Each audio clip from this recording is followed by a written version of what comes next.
My name is Samantha Mowat. I'm a clairvoyant psychic and a contactee, and tonight I'd like to discuss with you an encounter I had on, on March 9th, 2014.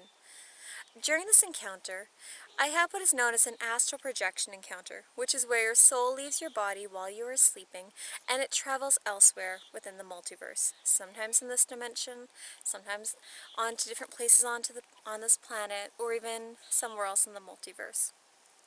So, what happened for me was, as my soul left my body, I traveled somewhere else, and I had forgotten that I was astral projecting, when I suddenly found myself in a New Age shop. And as soon as I found myself there, I noticed that I was in the presence of another woman. And right away I could feel this woman's energy, and I went, "You're not human, but that's okay." And the next thing I knew, she and I were giving a bunch of readings to people, and we were packed. And when I say that, I mean we did continuous readings for a very long period of time.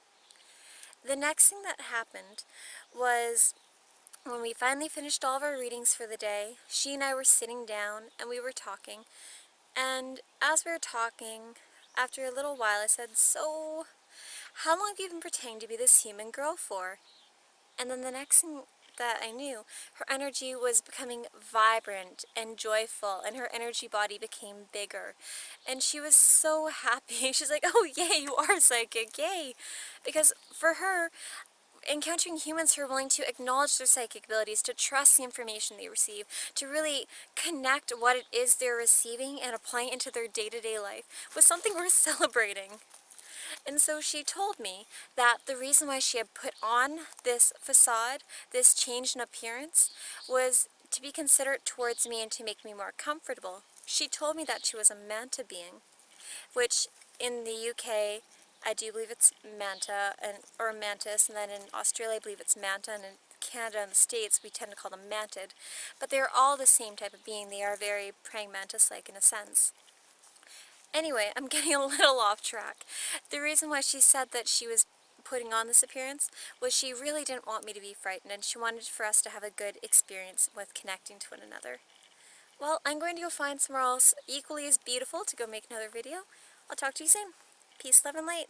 Bye. Hi. One more thing. I forgot to mention, I woke an hour or two later to the same manta energy presence within the room.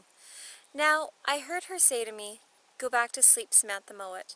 And when she said this, I instantly listened. I thought, okay, I'm safe. It's completely alright for you to be here. This is fine. And I had obeyed. But the next morning, when I was thinking about the encounter that I had just shared, I wasn't able to figure out whether her communicating with me was clairaudience, which is hearing on a psychic level, or whether I was having a telepathic exchange with her. So that is something I'd like for you to take into account when you're having psychic experiences or when you're having contact with these beings, is trying to see the different ways in which you're using your various senses, your sixth senses, your seventh senses, things of that nature, with your experience. Well, I hope you have a beautiful night. Peace, love, and light. Bye.